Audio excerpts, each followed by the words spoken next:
Welcome back to the channel, everybody. I am so excited that you're here. So I was fortunate enough to be one of the first to set sail on the brand new Celebrity Ascent. And I wanted to bring back to you my honest thoughts and opinions of this brand new ship. So in this review, I'll cover a few basic topics. I'll be reviewing the food, the entertainment, the service, and, well, of course, the ship. Is everything that's new better? Well, you'll just have to stick around to find out.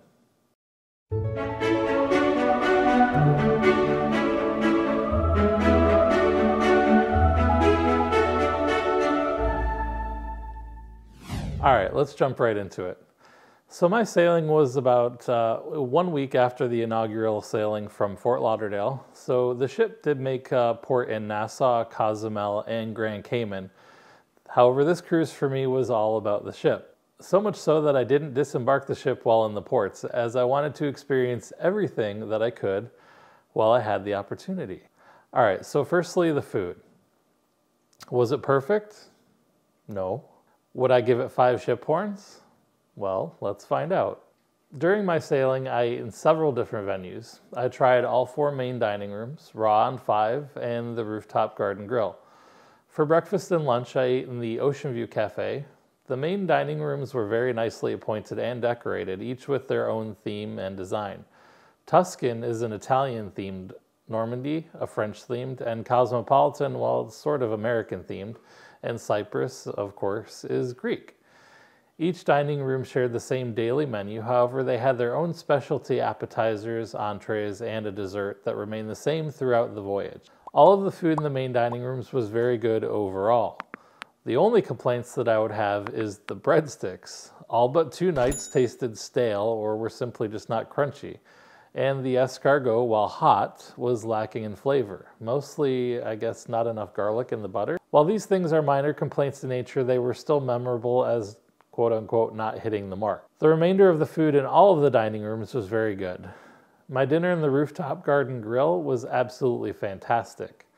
This is a specialty dining restaurant, which I paid, I think, about $40 for. If you have a dining package, this can be one of your selections that will be included in the package price. I started with the caprese salad, which instead of mozzarella, had burrata, which was so good and so tasty. I then had the chicken wings, which were perfectly seasoned, fresh, and very hot. The only downside was the amount of ranch dressing that they give you to dip the wings, the celery, and the carrots into. It was only about a tablespoon, so definitely ask for more. I then moved on to the ribeye steak as my entree, which was perfectly cooked, along with a fantastic baked potato and cream corn. All of the food had great flavor and was served piping hot.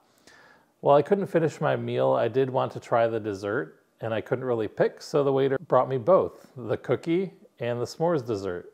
The cookie was piping hot with melty chocolate and a scoop of vanilla on top. The s'mores dessert I couldn't really eat more than a couple bites of, as it was very rich and sweet. The marshmallow was just kind of a bit overpowering, but still really good. The other specialty dining that I tried was raw on 5, and unfortunately this was a miss for me. I was excited to try the Imperial Tower, which was meant to have oysters, king crab legs, cocktail shrimp, snow crab, cocktail claws, lobster salad, and sea bass ceviche. Unfortunately, by day 5, they were all out of oysters on board the ship, which was kind of strange, so this was a bit disappointing. They did offer to bring me more lobster tail and crab, however, there was no additional lobster or crab that came. The king crab was not king-sized at all either, which was a bit disappointing. With my displeasure of the meal, I did speak to the maitre d', who was willing to reduce my bill by half, which I thought was a good compromise. To make matters worse, though, the lobster and the king crabs simply just didn't have good flavor for some reason. The shrimp and snow crab claws were very good, though. All right, now onto the Ocean View Cafe, which never fails. The breakfasts were often good. Only negative is the bacon is just not often very crispy, but there are so many other options to try that you can always find something that you like. The lunchtime in the Ocean View Cafe had a different theme station every day, which was nice to be able to try something different or different cuisines from around the world. It was hard to find something here that I did not like. On the last day, we were pleasantly surprised as the chef prepared a seafood extravaganza. And this was for lunch. Needless to say, this was an incredibly popular event. There was a line of people for the seafood station, which was obviously to be expected. What I did not expect, however, was that they actually had a couple chefs come through the line with huge paella pans filled with lobster tails and shrimp, serving people in line in an effort not to make them wait to get to the front. I thought this really made the line move much quicker and was very efficient. I've never seen so much shrimp, lobster, and crab in my life, and surprisingly, the seafood was actually much better than in the seafood restaurant. Go figure. So for my overall rating of the food, I'm going to give this 4.5 chip horns. All right, so let's move on to the entertainment. Wow. Just wow. Celebrity really has stepped up their game with the entertainment on this ship. Not only with the production shows, but the guest entertainment as well. Starting with the guest entertainment, we had comedian Daryl Joyce, who was very funny. His content was such just about everyone could relate to it. With that said, the night that he did adults only comedy, late night, I actually didn't find him to be nearly as funny as he was in the general comedy show. It just wasn't as relatable, I guess. But overall, he was very good. We had pianist Roy Tan, who was incredibly good. He did a set called Soundtrack, which showcased not only him playing the piano, but the celebrity orchestra accompanying him with music to many of the movies and musicals that many of us love. His arrangements were so well done and had great backdrop video to go with it. We had another singer named Alfreda Williams, who was not too much to my liking, unfortunately. Her show was showcasing the music of Aretha Franklin. If you're going to tribute Aretha Franklin, you need to have a powerhouse of a voice and a lot of energy. She had a very nice voice, but it lacked passion, power, and energy, which left a lot to be desired. She didn't seem to have confidence in herself, which was unfortunate. Lastly, we had a group called Uptown perform, and their music is based on the music of Motown and soul. And if you want to talk about energy, well, they came packing it, because their music had everyone on their feet. Not only can they sing like nobody's business, but they can move too. They were just absolutely sensational.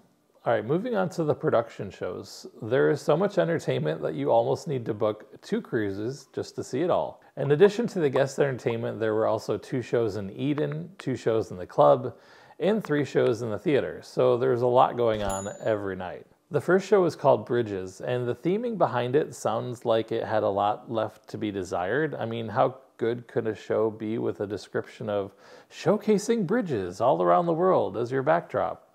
Well, I have to say this show was very well done. And in fact, showcasing some famous bridges around the world, like the London Bridge, the Sydney Bridge, the Brooklyn Bridge, and more. It really worked well with the selection of music that they chose. The singers had unbelievable voices, and the dancers were just so on point. What actually left me dumbfounded was, how could a group of singers and dancers who literally just were handed over this ship a month or 2 ago be so precise and so on point with their moves throughout not 1, not 2, but 3 production shows? It's as though that they were performing these shows for years. It was just really impressive. The next show is called Awaken, and this show is about a girl who falls asleep and her journey through her dreams and nightmares before finally waking up. The show really showcased the technical aspects of this specific theater with incredible lighting and effects throughout much of the show. There were lasers, dancing balls of light, fog. It was just all used so well to enhance the show. The screen, the massive screen, seemed to be like a 4K LED screen and not projectors, which made actually a big difference in the sensation of enveloping your senses and making you feel as though you were actually inside the show. The way the graphics were used and the dancers were spot on really worked so well together. Not only the voices were incredible, in fact, I have to slip this one solo in here because it gave me the chills how good this singer was, but especially when the music stopped. So take a listen.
everything changed me.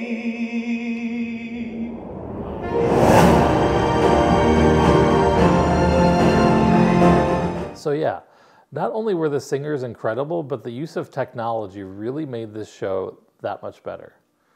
Lastly, the show Residency showcased the many different famous singers who have held residencies in Las Vegas, such as Cher, Elton John, Bon Jovi, and Celine Dion, and more. This show was also very well done and showcased yet again some amazing talent, so I highly suggest that you don't miss any of the production shows in the theater.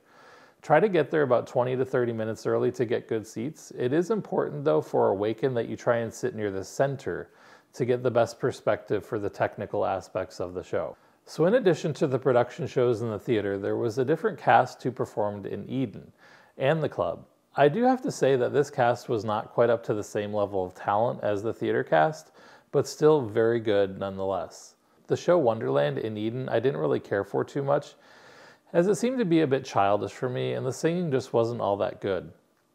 Using Eden as a venue for shows is a bit difficult because of the size of the space the singers and dancers can use is just very limited, as is the seating for guests. So I only stayed for a few minutes here. The show Smoke and Ivories, though, in the club was much better. This venue has more space for the singers and dancers to perform, however, again, very limited seating for guests. The show also showcased some cool projection mapping technology which can only be found on the Celebrity Ascent. The singers, dancers, and songs that were used were also very good in that show. So overall, I'm giving the entertainment on board 5 out of 5 ship horns because, well, it was just that good. All right, so moving on to the service. Well, having been on Celebrity now for 3 sailings, all starting this year, one thing I've come to understand is that Celebrity just overall has fantastic service. They really go a step above to really make you feel, well, like a celebrity. They're always trying to ensure you're having a great time, always serving you with a smile. After dining in the Rooftop Garden Grill, I met my waiter while I was having lunch in the Ocean View Cafe for the next few days. Each day he saw me sitting with my lunch, he remembered not only my name, but what I liked to drink. He greeted me each time, brought me a drink without me asking, and kept asking me to come back to dine with him again at the grill. Even offering me a discount I thought was kind of nice. It's the little touches that really make Celebrity special. While I understand there have been some cutbacks to certain aspects of cruising, what I find that still remains is the personal touch and feeling you're made to have from the service from the incredible crew on board this cruise line. They really do work hard to make you feel like family, which I was sailing by myself during activities that I attended. The crew often made myself and others who may have been by themselves feel included and encouraged everyone to participate, even if they didn't want to. They had fun and got everybody engaged. Specifically, Daniel, Vichy, and Flavio were great activity hosts. So for service, this crew gets 5 out of 5 ship horns.